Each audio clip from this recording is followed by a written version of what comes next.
السلام عليكم ورحمة الله وبركاته. الحمد لله وكفى وسلام على عباده الذين اصطفى أما بعد فأعوذ بالله من الشيطان الرجيم بسم الله الرحمن الرحيم ومن يبتغ غير الإسلام دينا فلن يقبل منه قال الله تعالى في مقام آخر إن الدين عند الله الإسلام قال الله تعالى في مقام آخر اليوم أكملت لكم دينكم وأتممت عليكم نعمتي ورضيت لكم الإسلام دينا. محترم صدر جلسہ اور میرے محترم اساتذہ کرام اور میرے دور دور سے آنے والے چھوٹے بڑے طالب علم بھائیوں، آج ہمارے مدرسہ کے انجمن ممتازیہ کے سالانہ پروگرام ہے.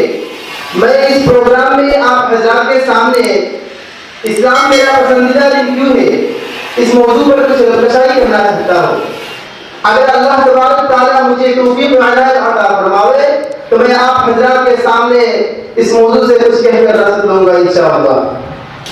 میرے بھائی دوست اور بزرگوں، دین انسانی ضرورت ہے. دین روح انسانی کے لیے ایسا ہے جیسے ہوا جسم انسانی کے لیے ہے. انسان پیدا ہی مذہب کی فضا میں ہوتا ہے. فطرت اللہ التي فطر الناس علیہا.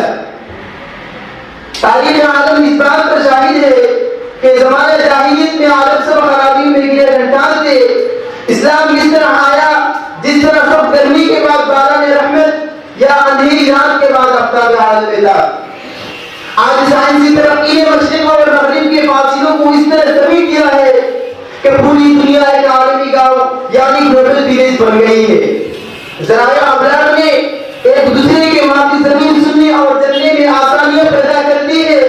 نوجوان نسل انٹرنیٹ وغیرہ کے ذریعہ حقائق پوچھنے کے لیے پوچھا ہے.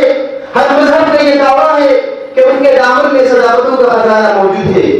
تو میرے بھائی دوستوں بزرگوں، آج کے اس پروگرام میں مختلف ادیان کے تقابلی مطالعات پیش کر کے یہ ثابت کیا جائے گا کہ اسلام میرا پسندیدہ دین کیوں ہے.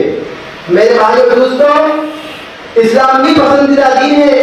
اس بارے میں اللہ تبارک تعالیٰ نے قرآن پاک میں ارشاد فرمایا ان الدین عند اللہ الاسلام. بے شک کہ اللہ تعالیٰ کے نزدیک دین اسلام ہی پسندیدہ ہے. تو میرے بھائی اور دوستوں بزرگوں، اللہ تبارک تعالیٰ نے قرآن کریم کے دوسری جگہ ارشاد فرمایا ومن یبتغ غیر الاسلام دینا، جو چاہے اسلام کے علاوہ کوئی اور دین فلن یقبل منہ، اسے ہرگز قبول نہیں کیا جائے گا. پھر اللہ تعالیٰ نے ایک جگہ ارشاد فرمایا اليوم اکملت لکم دینکم، آج کے دن میں نے تمہارے لیے تمہارے دین کو مکمل کر دی ہے.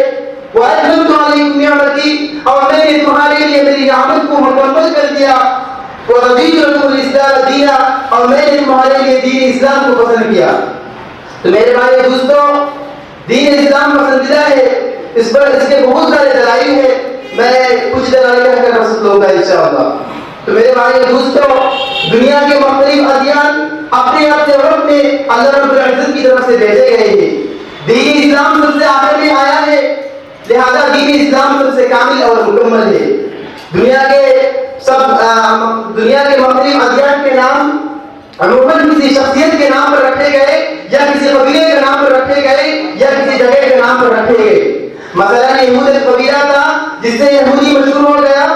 حضرت عیسیٰ علیہ السلام کو یسوع کرسٹ کہتے ہیں جس کی وجہ سے کرسچین مشہور ہو گیا. زرتشت کا مذہب اپنے پانی کے نام پر مشہور ہوا. بدھ مت کا مذہب بدھا کے نام پر مشہور ہوا، جبکہ دین اسلام سب سے جداگانہ ہے. اسلام نہ کسی آدمی کا نام تھا، نہ کسی قبیلہ کا نام تھا اور نہ کسی جگہ کا نام تھا. دین اسلام کا مطلب ہے فرمانبرداری. انگلش میں کہتے ہیں ٹو سرینڈر، یعنی کسی کے سامنے اپنے ہتھیار اٹھا دینا. گویا جو شخص کلمہ پڑھ کر مسلمان ہوتا ہے وہ اللہ تعالیٰ کے سامنے اپنے ہتھیار اٹھا دیتا ہے. تو میرے بھائی دوستوں، دین انسان اپنے نام کی نسبت اور معنی کے اعتبار سے دنیا کے سب ادیان پر فضیلت رکھتا ہے.